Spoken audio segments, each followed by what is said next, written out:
It's round 10 of the FIDE Candidates, and in this video I'm going to show you the game between Fabiano Caruana playing with the white pieces against Alireza Firouzja. Both players, they are not in their best shape. Fabiano is on 4.5 out of 9, 1 point behind the leaders Jan Nepomniachtchi and Gukesh.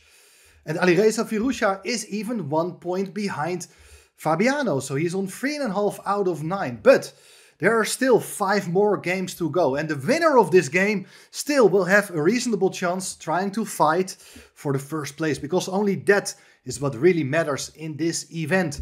The qualification spot for the challenger to play the match with world champion Ding Liren. But there is some chess drama in the world, guys, and it happened in this event. Alireza Firouzja is the man who is all about in this story. He got a warning from the arbiter, because what happened? Well, during round 9 on the previous day, Alireza Firouzja was walking around while his opponent was thinking, contemplating a move, and well, walking around, he made a lot of noise with his shoes. And one of the players in the tournament, Nijat Abbasov, called the arbiter and made a complaint about the noise Firouzja was making. So the arbiter went to Firouzja and said something like, okay, guy, please, can you keep a little bit more distance from the players, or can you just take care when you're walking around? It's disturbing the players while they are playing. And Firouzja got really angry, and while he was playing with Jan Nepomniachtchi, he really spoiled a very promising, maybe winning position, and only drew the game. Afterwards on Twitter, on X, Firouzja also made a complaint that, well, that was totally unfair what happened to him. And the arbiter, well, he should not be in his position. Things like that is what he talked about. So it really hurted him. And I understand that when you're playing and you're not getting your best results, you feel frustrated. And I understand that you want to focus on your game. But on the other hand, I was also thinking, okay, Firouzja, you have been playing before. You know how it works, that while if you're playing and sitting at the board, you also don't want to get hindered by other players. So I was thinking, baby boy, please grow up a little bit. It's not an offense to Firouzja. I don't know him personally. But for me, this sounds like totally unnecessary, and he should just have accepted the advice from the arbiter, or even try to wear another pair of shoes on the next day. I'm not sure what exactly happened, but sounds kind of childish to me, at least. But maybe you have your opinion about what happened, and please let me know in the comments below. But now it's time to move on to the game, because Firouzja needs to play a game against Fabiano Caruana in round 10. But also keep in mind that also the father of Firouzja even said that Alireza told him the last evening that he really didn't want to play. Daddy, I don't want to play chess anymore. Well, for someone who is so strong at such a young age, I cannot believe he said it. But anyway, he got to play a game, and here we go. Caruana starts the game with 1e4, c5, the Sicilian defense. So we see that Alireza is still in a fighting mood as he goes for the Najdorf variation. And here Caruana drops surprise number 1. There are so many possibilities here, but he goes for the move rook g1.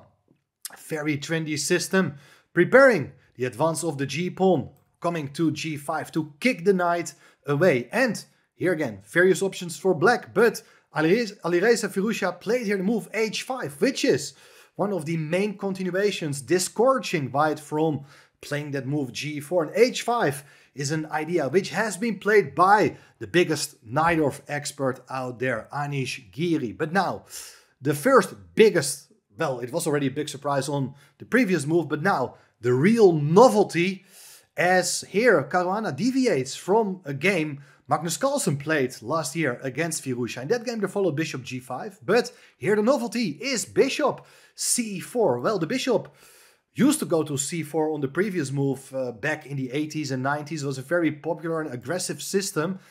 But I'm curious to see what Caruana had in mind if here Firouzja would have gone for e6. I believe that is the main way of playing against such a bishop on c4. The bishop can no longer hit the pawn on f7. But Firouzja, after spending quite a bit of time, played here the move g6, so transferring the play more into dragon type of setups. Now the bishop comes to g5, bishop to g7, queen to d2, the queen goes to a5. White has already developed all its minor pieces. Now castles queenside.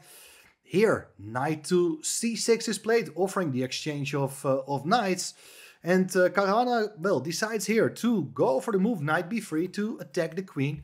But look at this. There's this spectacular idea of queen takes bishop, sacrificing the queen with the point that after capturing the queen, black is going to regain it. With his move bishop h6, the queen on g5 is pinned now.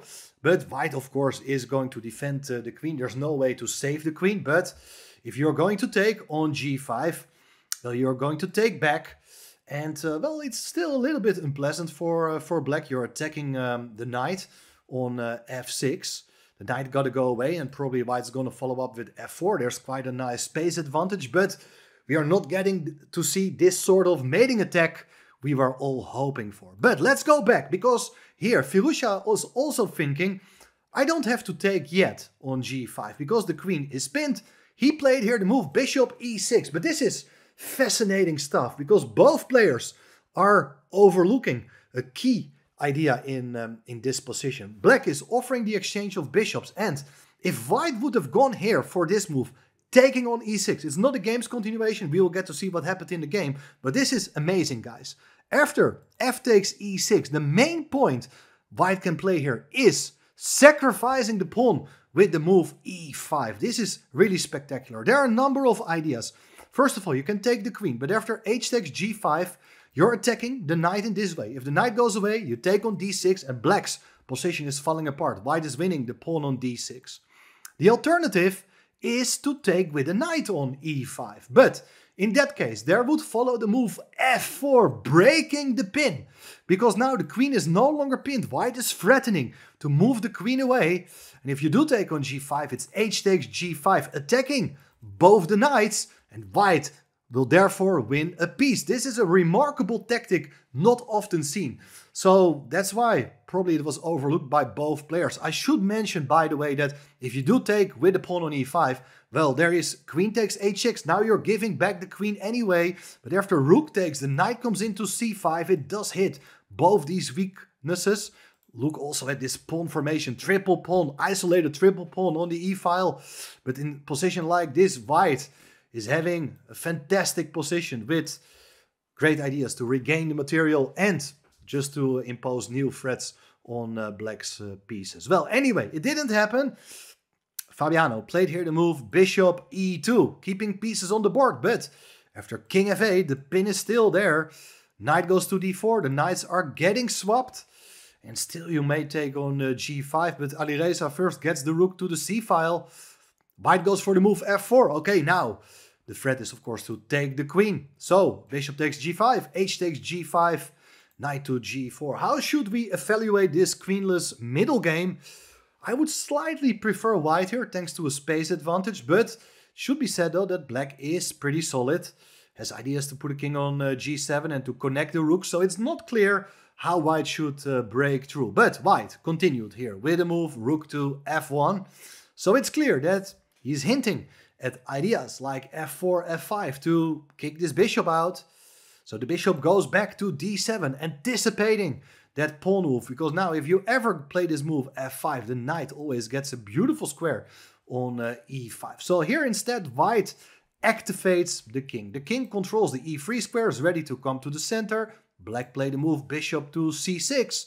And white goes for the move knight d5. Active play, so making it harder for the king to go away, because you put pressure against that pawn on e7. And, well, for instance, if you ever play something like e6, I guess that the idea is to eliminate that knight, and if you take it back, the knight comes into f6 with an attack against these weak pawns. Probably white is going to win material in that case. So it's not easy for black here still to untangle. And, well, Firouzja is not the kind of guy who is going to sit and wait and see how his opponent is going to totally destroy him. So he tries to undertake something here with the move f5. Interesting idea, giving a bit more space to your king as well, undermining the knight on d5. But there follows g takes f6, capturing en passant. Black captures with a knight, and well, here it's important to realize that white is unable to win material. After e takes f6, rook takes d6, white is a pawn up, but there is bishop takes e4, and you're also threatening to take on c2. Capturing the pawn with check doesn't make sense because you're attacking the rook, while rook takes c2 is still a very strong threat. So instead of capturing on f6, white strengthens its position by grabbing space on the queen side, supporting the knight on d5. And here I believe black is still alright. There are once again various ways of proceeding here. I like something like king f7.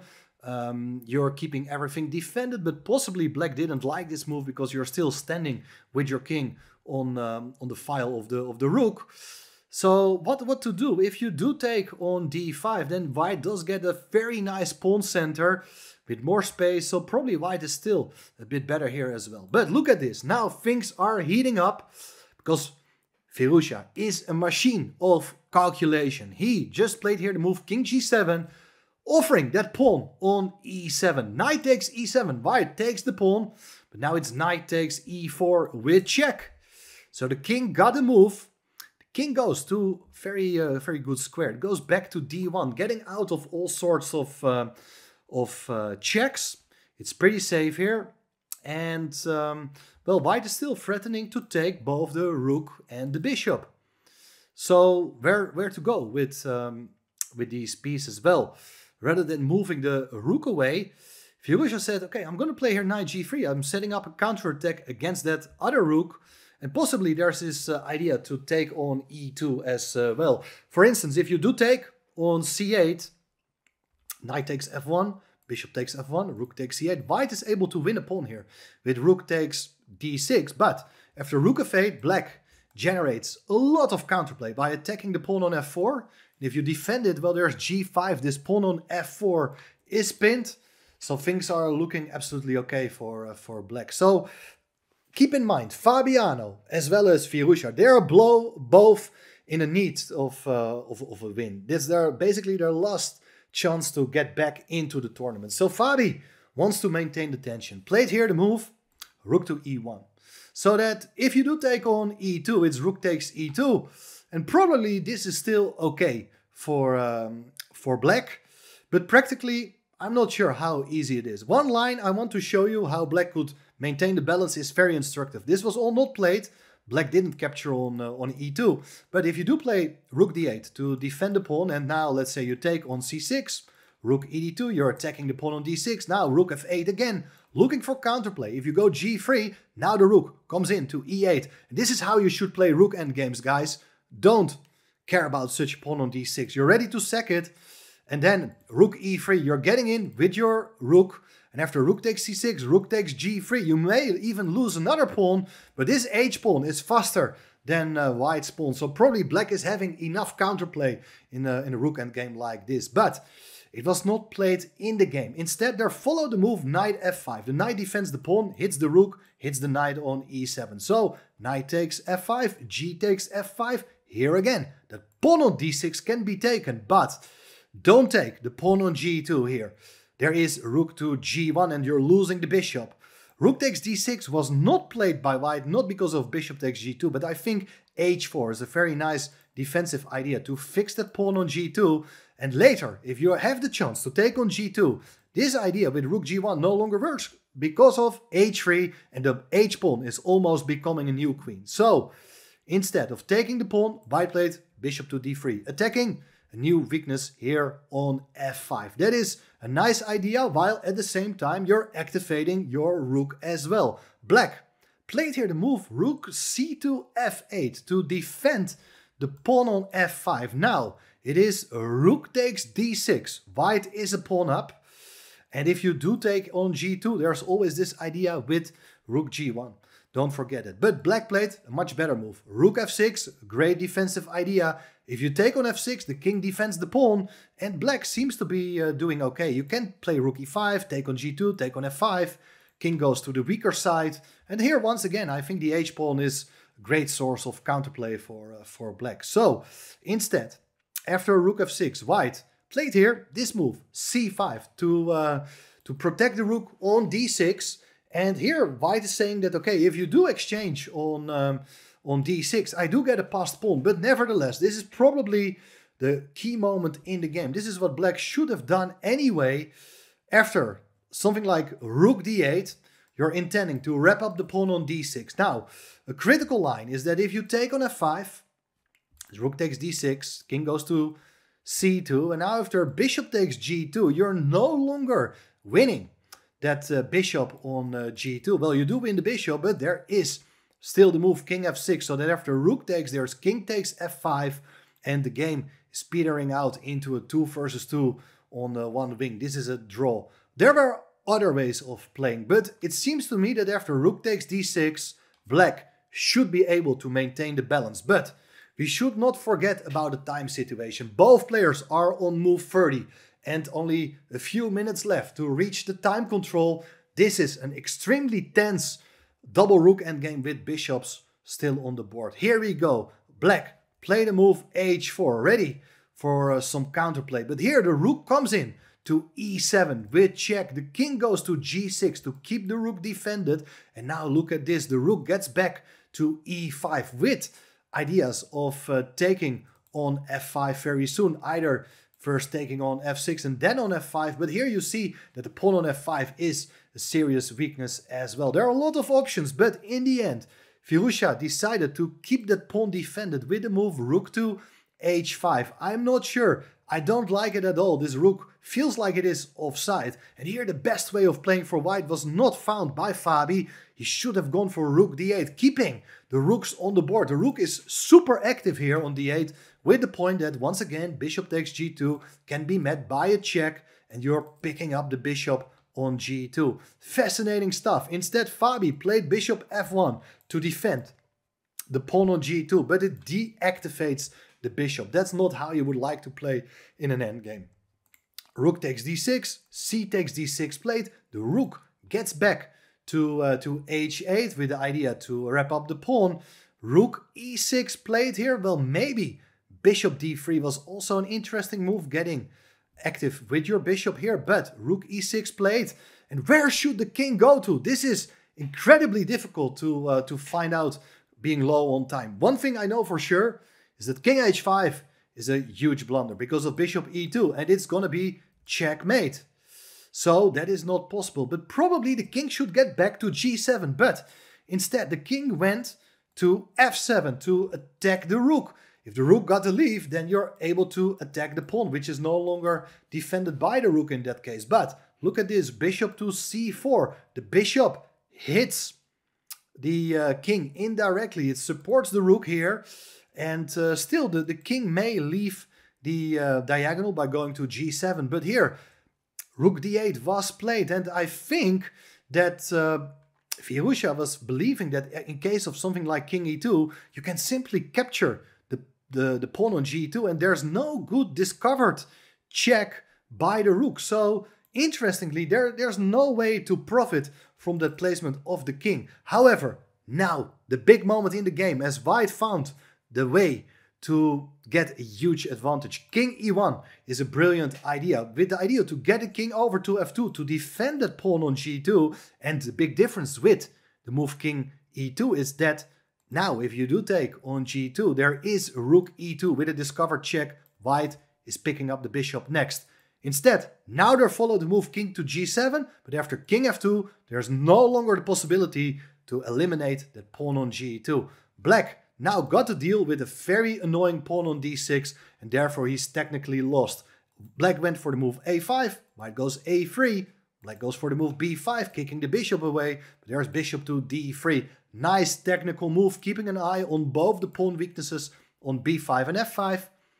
Bishop d5 played here, and now very good technique. By giving a check on e7, white hits the king. The king got to choose where to go. In fact, they follow the move bishop to f7, but here the problem is there is bishop takes b5, and if you do eliminate the pawn on d6? Well, there is bishop to c4, and there's nothing black can do against capturing on f7. If you do protect with the rook, everything will be swapped and white will create a passed pawn. That is game over. So instead of taking the pawn, king f6, leaving the 7th rank with your king was played, but now it's rook to c7. Very nice, classy move, with the point that if you do take on d6, there is rook c6, and you do force the exchange of rooks. I should point out, if we go back a few moves, that also instead of bishop f7, by the way, black could also have gone for king f6 right away. But in that case, there would follow bishop takes b5. And once again, if you eliminate the pawn on d6, there is rook to d7. And white also does force the exchange of rooks, because if the rook goes away, the bishop on d5 can be taken. That same type of bishop endgame was reached in the game. So let's see how that is going to be winning for white after the exchange of rooks. Well, the bishop went to b3 to prevent white from creating a passed pawn on the queen side. There is bishop d7. Nice technique, so that you're keeping an eye on that pawn on f5, which means that the king cannot really become active. After king to g6, there followed the move king to g1. And here, Firouzja had seen enough. He resigned the game, as for instance, if you ever move your bishop, white can just play b4, and the b-pawn will get the support from the bishop, and that should be decisive. If you play anything else, something like a4, then, well, that pawn on a4 also becomes a weakness. So there are two weaknesses at least, and the plan here for white is to win that pawn on h4 now. If you protect it with your king, you can give a check, king goes away, you pick up the pawn, and now the next plan is to get a king back to the center, put a bishop on d7, and very soon, well, it's just zugzwang while white is 2 pawns up. This is going to be very easy win for Fabi. So that's why Alireza Firouzja not playing the tournament of his life. He was dreaming of b4, totally disappointed, being on 3.5 out of 10, -3. He is no longer in contention for that challenger's spot later this year. But Fabiano, massive win for him. He is now only half a point behind the leaders, Gukesh and Jan Nepomniachtchi, and he still needs to play against both these guys. So Fabi still has everything to play for, despite that painful loss earlier against Hikaru. He is still having reasonable chances to fight for first place. So let's see what is going to happen. Let me know what you think about the game. Please hit the subscribe button, and also share your thoughts on what do you think about Firouzja's behavior. Was he really behaving childish, or he had a point that he should not get disturbed by the arbiter with that new shoe scandal? A lot of things are going to happen in the next few days. Hopefully no more shoe stories related to the chess world, but hopefully a lot of action on the board. That's what you can find on this channel.